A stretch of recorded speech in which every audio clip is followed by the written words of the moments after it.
Gibbs might get the delivery right for them here. Yes, he can! Brennan Johnson breaking the deadlock. Forest firing again. Well, the only blemish on what was an otherwise all-time Rog weekend, and it turned out to be a significant blemish, Rog. Nottingham Forest 1, Leeds United 0. Leeds fall on the banks of the River Trent despite having the better of the ball. The game's lone goal came from Wales's Brennan Johnson, exacting revenge for the World Cup. Leeds were never able to find an equaliser despite the debut of Little Elm, Texas's Weston McKennie, who came on in the 57th minute and couldn't really affect the game at all. And it ended up at the end, Rog, this morning, being the death knell for your mate, Jesse Marsch. Yeah, I mean, what a darkness, what a blow, what a trauma of a game. And now the end is near, and so I face the fire. Oh, Jesse Marsch, R.I.P. at Leeds United, after the damned United derby to boot, that historically loaded clash, but the first one played in the Premier League for 24 long years. Nottingham Forest, rampant, unbeaten in 6 at home before this. They were facing America's nation-state team Leeds. Massive. It felt the stakes were massive for Jesse before kickoff. So many new players in, so much expectation. Could he build off the FA Cup joy? Could he get the fans back on side? Anything else? And you really felt that things were going to intensify for him. He'd won just 2 of his previous 16 games. The game itself, fascinating to watch. You had Steve Cooper, an organiser, Jesse Marsch, a chaos sower, and inside of 2 minutes, chaos flickered, Sinisterra in on goal, Keylor Navas quickly out to smother. Navas, Tyler Adams, Jesse Marsch. The game, David, was just a stray plastic lawn chair and a couple of bags of urine away from being a CONCACAF fixture. And it was all Leeds, first 10 minutes. So, of course, in Leeds' trope of the season, dominate and then concede against the first attack you face. Forest just went up the field. Strike, who is a walking liability, gave away a free kick, which he then partially cleared with a blown header. And Brendan Johnson, that young local lad, lashed home with a ferocity of purpose, 3rd in 2 games. And God bless Leeds, they kept coming. Neonto set up Sinisterra to blast over from the kind of range it's actually harder to miss. Felt for Jesse Marsch. Yeah, you had Bamford just whiff with a goal at his mercy. Luke Ayling drove the ball straight at Navas. Leeds appeared to be perpetually trying to recreate the Pulisic goal against Iran. Diagonal ball to second post, pullback header, late runner into the box, penis shot, but it wasn't to be. 57th minute, Weston came on. David, what do you make of his performance? I don't think you can really make much of his performance. Ran around a lot, had a couple of touches, but couldn't really affect the game. And he'll have much brighter days in that Leeds United shirt. This certainly wasn't a debut that he will remember that fondly. It's going to take some time for him to adjust, but God bless Jesse Marsch, grim at the final whistle, familiar story. Leeds should have had more for all of their efforts, but left with nothing. 7th league game without a win.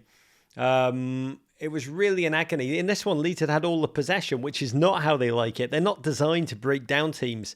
They want to charge into space in transition. This game was really like watching someone try and use a can opener to open a bottle of wine. We've got to credit Forest first. 13th position now, 6 points clear of the relegation zone. The cast is ever changing, but the idea of football, Steve Cooper football, remains the same. Steve Cooper, to me, stealth manager of the year, but Leeds, we really knew the writing was on the wall at the final whistle. 11 points taken from the last 51 available. A dire return. And this morning, with rumours of West Brom's Spanish head coach Carlos Corberán heavily linked by the rumour mill, Leeds directors fired Jesse out after 11 months. God, Chris Armas is the grim reaper of coaching assistants. I don't think there's going to be an American manager in the Premier League for some time now, Davo. The Premier League is a deeply reactionary place, a conservative place. But what do you make of it?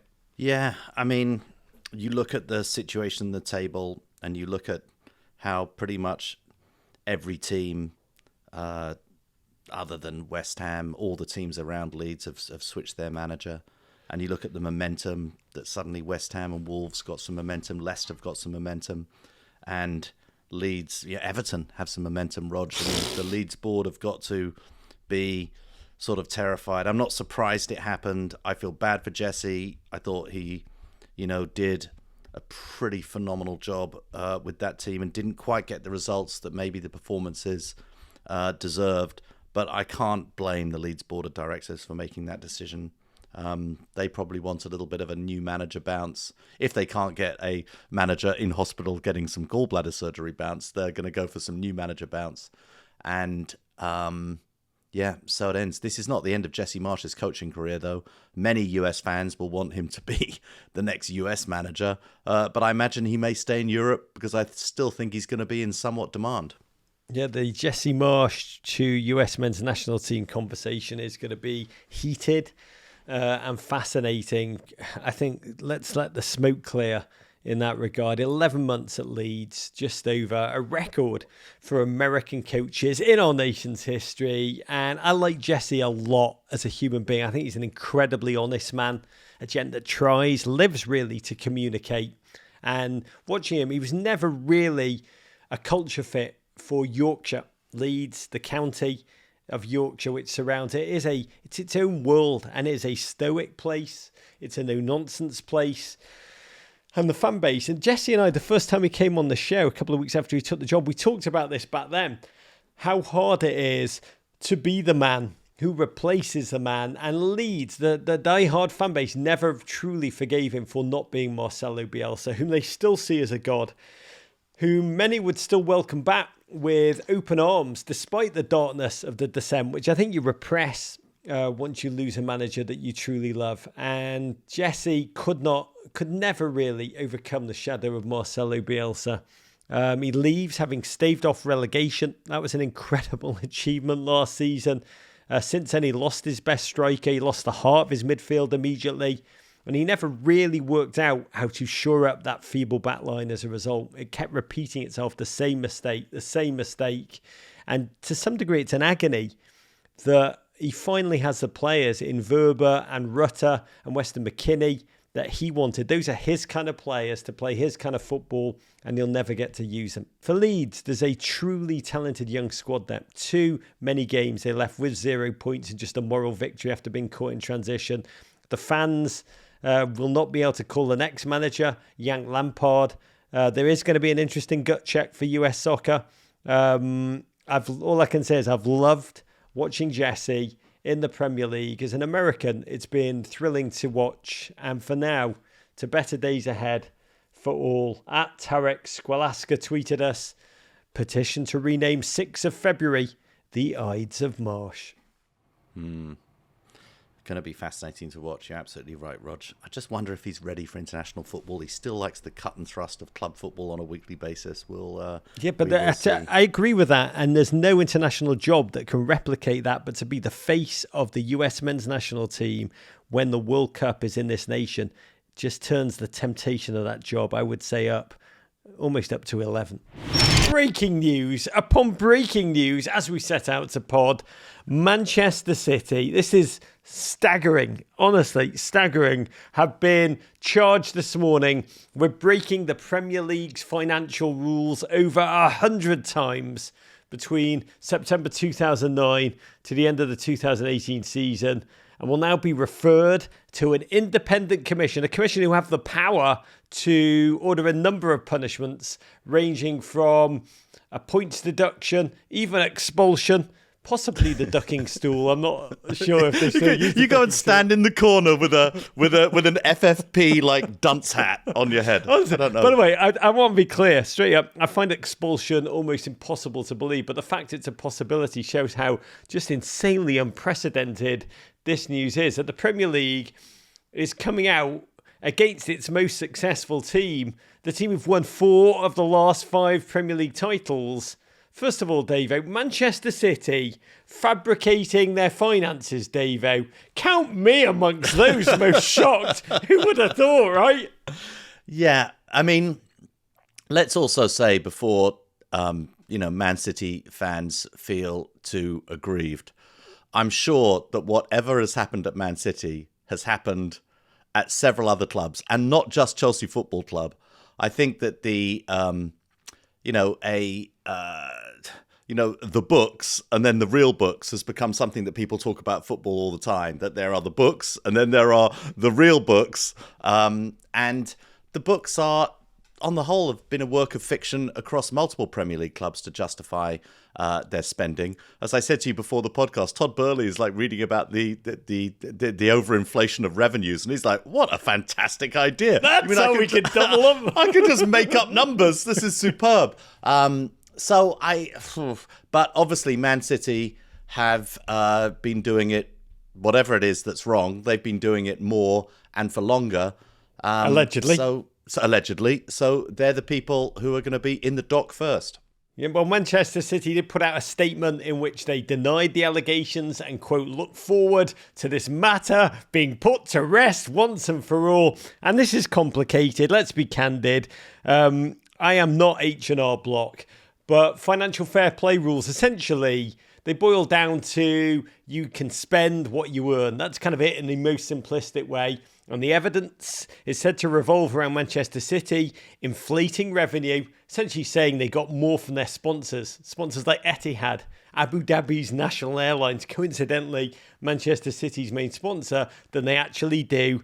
And also fabricating how low costs were. Salaries for players and their managers. Roberto Mancini, for instance, is said to have received a secret additional salary off the books.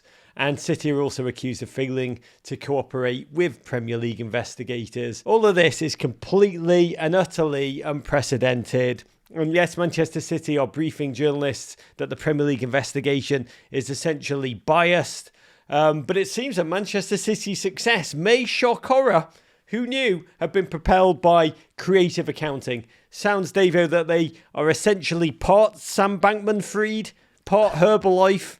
We've been cheering Ponzi football all this time. Tariq Panja, who is someone that does know what he's talking about, of the New York Times, who's got an incredible eye for the business of football, he tweeted, "The repercussions of this type of thing are so many and so varied. It proved that these allegations mean City not only cheated regulations to acquire a winning team, but they deprived others of success and prevented still more from qualifying for Europe, undermining several competitions." I mean, the timing is also remarkable. We should note, David, this very week, the British government were about to issue a white paper about appointing an oversight position, an independent regulator of football. And so with that news coming, the Premier League hated this idea that they couldn't self-regulate. So what do? They take out one of their own to prevent it from happening. It couldn't be a coincidence, could it, David?